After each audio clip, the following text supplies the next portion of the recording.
Attention shoppers. Tonight on the checkout, Jules sees if funeral plans are worth dying for. Alan Jarman says F you to Jetstar, again. And how does Target know that Kirsten's pregnant before she does?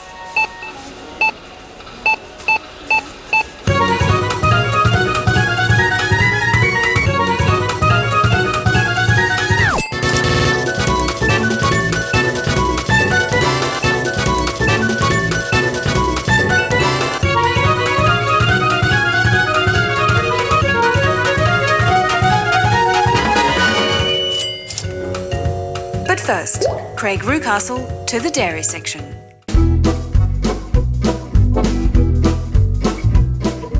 So you find yourself in the supermarket and you're in the dairy section and you're faced with a choice. You can go for the supermarket's private labels, which are pretty cheap. It's down and staying down every day. 2 litres for $2. Or the branded milk, whether it be Pura, Paul's, Dairy Farmers or others. But they cost a bit more. And when I say a bit more, I mean up to twice the price. Yet over a quarter of us, when standing in a supermarket, will choose the more expensive brands. Why is that? Dairy Farmers brand has been around since before Federation, so people trust the brand. They really invest in that. They know and understand that the milk that they buy from us is that more authentic, less processed product. Except it isn't. Authenticity isn't actually an ingredient of milk. And as for processing, well, in most cases, supermarket private brand and branded milk like Dairy Farmers come from the same farms, are processed in the same plant to the same specifications. Plain milk is unique because unlike a lot of other brands, the only difference between them is little more than the brand. But according to my exhausting survey, that hasn't cut through. So why do you buy the branded milk? I'm hoping that the brand ones come from Australian dairy farms. It's Australian and I like to support Australian farmers. I was trying to avoid buying the Coles and Woolies ones on principle. Our farming within Australia, we've got enough land and everything here to support the world. We done yet? Our country's not going to survive. Good on them. Some people want to support dairy farmers, which is fair enough because they get up every morning at... Craig, wake up. Hey, we're going to go film a dairy farmer milking, yeah? Let's play some file footage. No, Craig. Craig! Dairy farmers get up every morning at 4 a.m, 7 days a week to supply us with the milk we need. Shh. And there's a growing perception that the $1 a litre milk war is hurting these farmers. But if you're hoping that the story of milk prices will help justify your hatred of the supermarket giants, you might be disappointed. And if you're buying your Paul's or Dairy Farmers brands thinking the farmers will get more, they don't. We all focus on the Coles and Woolies duopoly because they control 74% of the grocery market. But behind them is another duopoly, the processors. Lion, owned by Japanese company Kirin, and Parmalat, recently bought by a French company, who between them control about 90% of the market for fresh drinking milk. Lion not only owns Pura, Dairy Farmers and Canberra milk, it also processes milk for Coles and Woolies. And Parmalat not only owns Paul's milk, it also processes milk for, you guessed it, Coles and Woolies. And the fact is, processors pay farmers exactly the same price for the milk no matter what the label is, something they reluctantly admitted to a 2011 Senate inquiry. So if that's true, does that mean the milk price war is just a win for consumers that hasn't hurt farmers?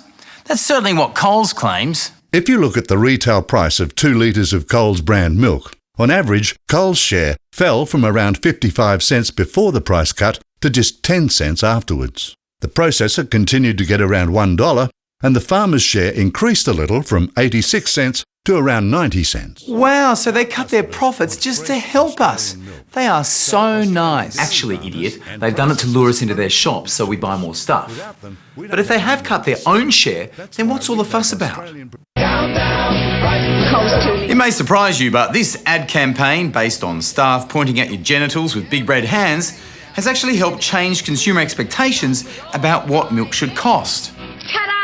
So while Coles can legitimately say that it doesn't squeeze the farmers, it does squeeze the processors who are negotiating with the farmers. And a lot of people say that the processors are therefore squeezing the farmers more. And do you know what happens next? The farmers, they squeeze the cows.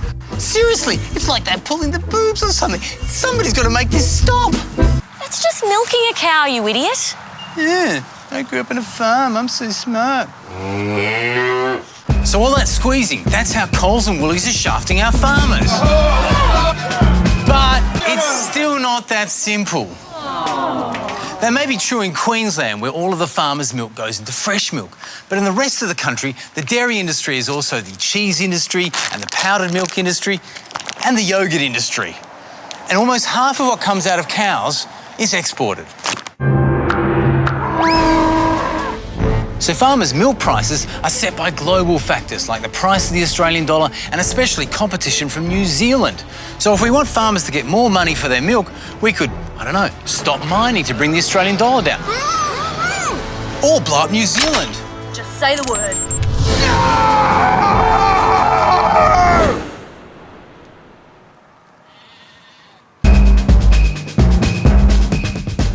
If it was as simple as you pay more for the milk, the farmer gets more, then farmers would already be getting more from these expensive brands. They certainly trade on the perception that they're closer to the farmers, but they give them exactly the same amount. That's why you can't see his face, because he's sad. So here's a thought. If the processors are going to charge up to twice the price, why don't they actually pass more on to the farmers, instead of, I don't know, passing it on to their French and Japanese parent companies? And here's the ultimate irony. Because the supermarkets have cut their own margins in the private brand war, if you go into a Coles and Woolies and you buy one of these milks instead of one of these, Coles and Woolies still make more money. That's right, you're helping Coles and Woolies more than you're helping the farmers. No!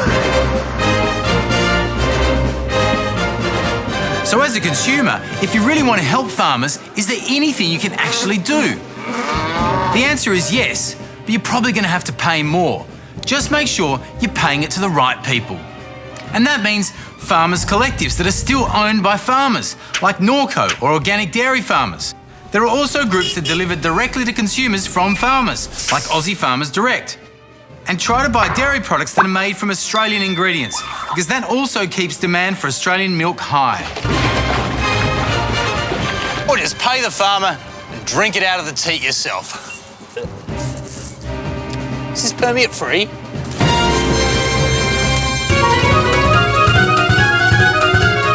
If you don't want to guzzle milk straight from the cow, there'll soon be another way to make sure farmers get paid more for milk. Woolies have announced a new Farmers Own label, which they'll source directly from farmers, supposedly paying them more. And that's all well and good. Like Craig said, if you're going to charge more money for a farmer-branded milk, the least you can do is pay the farmers more for it. This has led to all kinds of headlines about Woolies bailing out of the price war, which they say is hurting farmers. At least that's what they said to us. There's no doubt that discounted milk has had an impact on farmers' returns. But they're not ending the milk price war. They're just introducing a new premium product. They're still going to keep selling their $1 a litre milk, and those farmers won't be getting any more for it. So right now, Woolies are trying to win the PR war without actually getting out of the price war, which means milk isn't the only cow byproduct they're flogging. Everywhere you go, retailers market to you. But have you ever wondered how products are being marketed to them?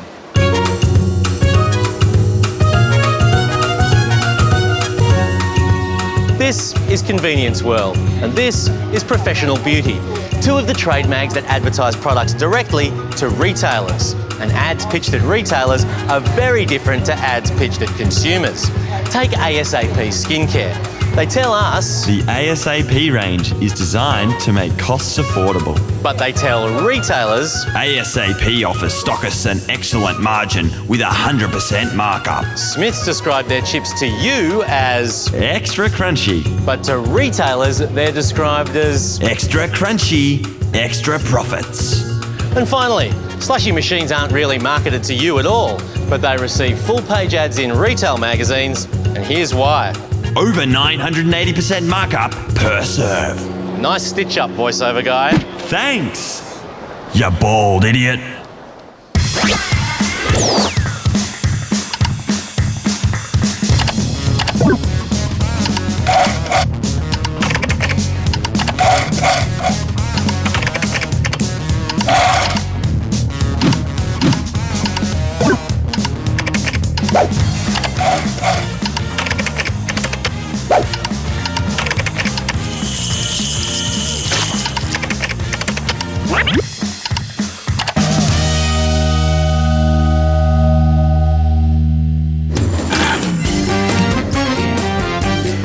If groceries were Foxtel. Hey, just the banana, thanks. Oh, sure. You need to start with our basic package. It's bread, milk, flour, brown rice, white rice, and jasmine rice as well. No, but... Soy sauce. And I think these might be beans. And then you add on the fruit and veg package. Leek, look at all the different types of capsicum. Chinese dragon fruit. And have you seen a better looking pasta than this one? No way. There's no banana in here. Oh, you want a banana? That's part of our fruit and vegetable platinum package. It's an extra $20 or $40 if you want it in 3D. But I don't want all these other products. I know. That's what we put in the package. Got that banana you wanted. I stole that months ago. No one pays for bananas anymore.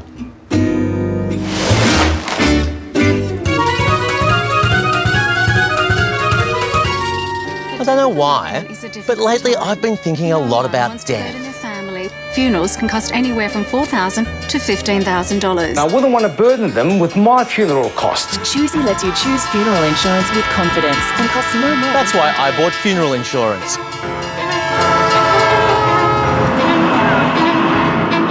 Now that I've purchased some peace of mind, I can do the things I've always dreamed about.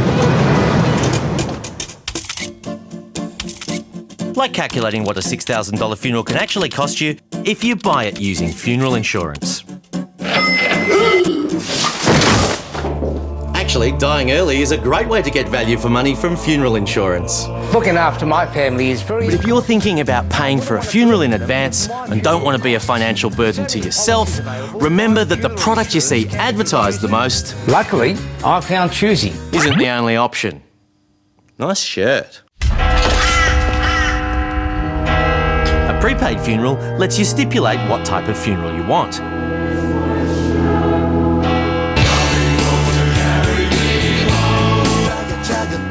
Although obviously there are some things you can't control. I specifically said she shouldn't be here! But if you prepay for your funeral, you shouldn't end up spending more than today's price for it, which may not be the case with funeral insurance. Funeral bonds aren't very well known. In fact, an ASIC report last year found that even some people who bought funeral bonds still didn't know what they were. With a funeral bond, you're not investing in a funeral as such. You're investing in a special fund. Once the money's in, you can't get it back. Until you die. Your investment's guaranteed, and any money the investment makes is added to your funeral fund. Now, there are pros and cons with each option, but according to Choice, funeral insurance is generally less cost-effective. And none of them are cost-effective if you're already covered. Hey, funeral cover is sometimes included with your superannuation or with life insurance if you've got that, which I do. So before you buy anything new, check to see what you've already got, because you only die once. Hello? There is a DIY option too. British consumer group Which says a high-interest savings account is the simplest and safest option to save for a funeral. Set and forget auto transfers to a high-interest account are worth considering here in Australia too, so long as you don't mind your bank statements constantly reminding you you're going to die. And it's not a bad idea to make the account in joint names.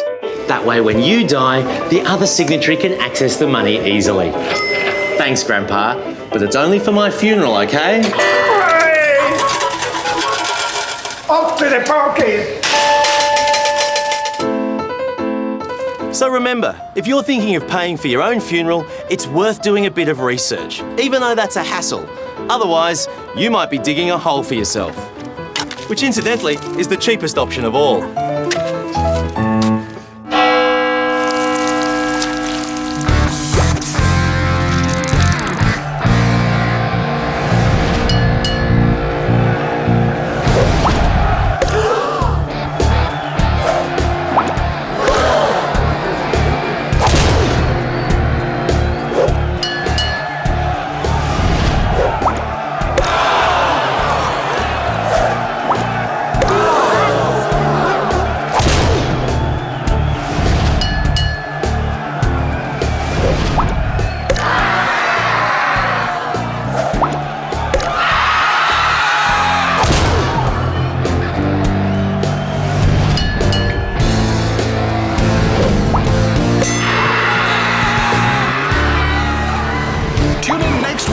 We search for Australia's most expensive internet access. So if you see obscenely pricey Wi-Fi or web access, take a photo and tweet it using the hashtag #MostExpensive. Post it on the Checkout TV Facebook wall or email it to tipoff@thecheckout.net.au. My name's Alan Kirkland, CEO of Choice. If I could say one thing, don't be seduced by credit card reward schemes. If you've got a card with all the bells and whistles, things like free flights, exclusive ticket deals and concierge services, you're probably paying close to 20% in interest and an annual fee for the privilege. Unless you pay off your balance every month, the interest and charges you pay on these cards is almost always greater than what you'll get in rewards. You can get a basic card with interest as low as 10% and no annual fee. Choosing a simple low-interest credit card can save you lots. And with what you save, you can reward yourself.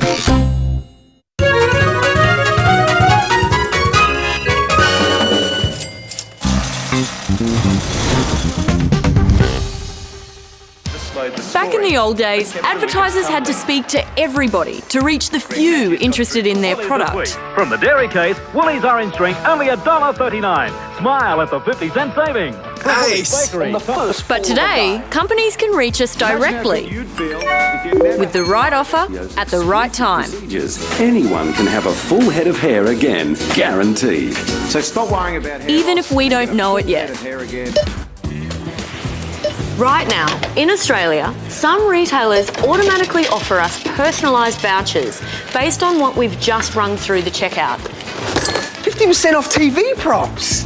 But in America, it's gone way past that. Last year, Target sent a teenage girl vouchers for baby clothes and maternity wear, angering her father in the process. This is totally inappropriate to be sending these things out to children. That was until he discovered that his daughter was, in fact, knocked up. Target worked it out before Dad did by analysing the shopping records of women on their baby shower registry and noticing there are a whole bunch of products that women tend to buy when they're pregnant. So they came up with a pregnancy prediction score for other women buying the same items and even roughly guessed their due dates to send out perfectly timed baby bargains. 50% off nappies! Oh, Bethany! I'll see if we have any in stock. Companies can tell when you're about to move house, when your kids are going to graduate, when you're thinking about buying a new car. They can pretty much read our minds. Ooh, 20% off vasectomies. And in most cases, we've willingly handed our information over. Take loyalty programs, for example. They aren't about rewarding you, they're about spying on you. Would you like to join our Priceline Sister Club? Ooh, what does that involve? Well, you give us your name, address, date of birth, sex, phone number and email, and we record every single purchase you make and share that information with third parties. Then we can buy even more information about you from third parties so we can sell you more stuff. And if you not only give us all that information but also spend $100 in store, we'll give you a voucher worth $3 which you will most certainly throw straight in the bin. Where do I sign? All those lifestyle surveys and competitions, they're just bribes for market research. Yeah, but all I need to do is tell them how much I earn, where I live, how many kids I have, what magazines I read, my deepest insecurities, and I could win an electric golf trolley. For golf! And then there's the mountains of data we create using our credit cards, mobile phone location services, social media updates, Google searches, actually pretty much everything we do online. Wait. Everything? Uh-huh. And it's only going to get worse. With an estimated 1 trillion internet-connected devices in the world by 2015, real life and the digital universe will soon become one. Like in the Matrix! Not the Matrix. Minority Report. In 2010, General Motors filed a patent for billboards that target passing vehicles based on data from their onboard navigation systems. They want to show you ads based on where you're going or how long you've been driving. They even plan on working out the age and sex of vehicle occupants through voice analysis. That's right, your GPS could be listening to you. Are you? Yes. Cool! It's not cool, Ben. Companies like Axiom are selling your data right now. We have 1,600 elements, including ethnic and behavioral categories. And with more sources than ever before, our accuracy is unparalleled. They're making a mint out of your information. Yeah, so am I. Oh, geez, Ben, can't you see where this is going? You can move the old-fashioned way. John Anderton. John Anderton. You can use a Guinness right about now. Get away, John Anderton. It's weird. It's Tom Cruise. Everything he does is weird. Look, no, okay, let me get some help here. Who are you? I'm an expert. Expert in what? This is TV. Does it really matter? I guess not. I mean, sure, it's great to get advertising that's particularly relevant to you, but now that companies know more about you and your behaviour than you could possibly imagine, they target you when you're at your most vulnerable and open to suggestion. It's not that you're actually getting the best products, you're getting the best marketed products. Oh. And what about if this company that has all your information sells it illegally like T-Mobile did in 2009 in the UK? Well, that sounds just... cheap ice cream! I'll see ya. I think we lost him. In Europe, they're trying to fight back against this sort of thing, with laws that force companies to tell you what data they're going to collect and what they want to do with it. But in Australia, you're pretty much on your own. So, if you don't want to be bombarded with personalised ads, well, don't sign up to loyalty programs, install tracker blocking software on your computer, only use cash, turn location services off on your mobile, and that way, advertisers won't be able to target you. I'm not bloody pregnant!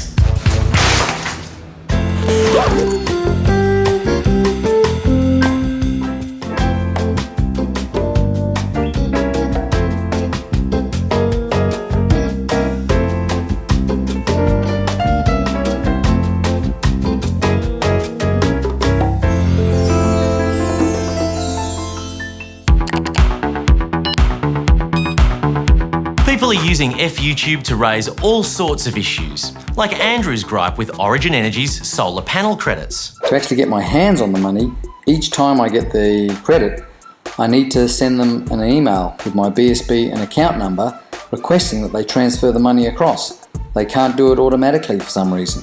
A more suspicious man would suggest that maybe they're doing it to keep the money themselves. Very cynical, Andrew. But before you shed any tears, Alan Young's noticed that Kleenex man-sized tissues are now 13% smaller than they used to be. Alan didn't actually make a video about that problem, presumably because he's too upset. But Mr. Problems himself, Sam Simmons, has stepped up to the plate. This complaint goes out to Kleenex. Now I'm a man, I bloody produce some fluid. I can tell you bloody that. Just bring back the bloody man tissues. And then Sam made some other points. This is known as a Oracheti, which I'm pretty sure is not even a real word.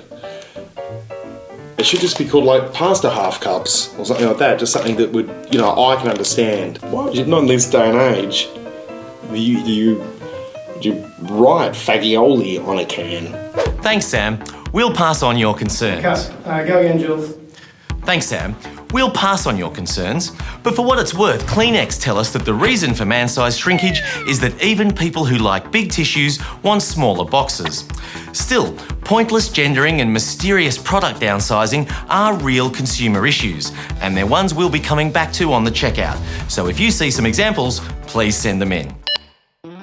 But now, some updates.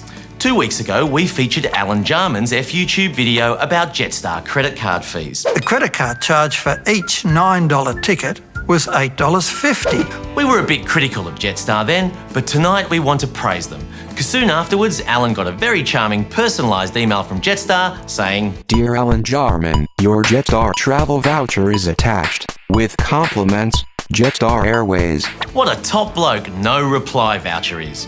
Sure, he didn't actually address Alan's issues, but a $50 voucher's not bad after a $70 purchase. Alan very kindly let us see what he might buy with his voucher. And thanks to Jetstar's Friday Frenzy, a $50 voucher can get you return flights from Melbourne to Sydney for 3 people. Well, almost. That's actually $54, so after you enter the voucher, you just have to pay $4. And what's the credit card fee for that $4 if you use a Visa? A mere $51 or 1,275% of the value of the credit card transaction. Since Alan got the $50 voucher though, Jetstar sent him another one for $300, which should at least cover their credit card fees. Jetstar sent a very friendly reply to us too. It says, "We actively encourage our customers to use one of our free options." And I agree. A system that charges $51 for a basic credit card transaction certainly does encourage people not to use it.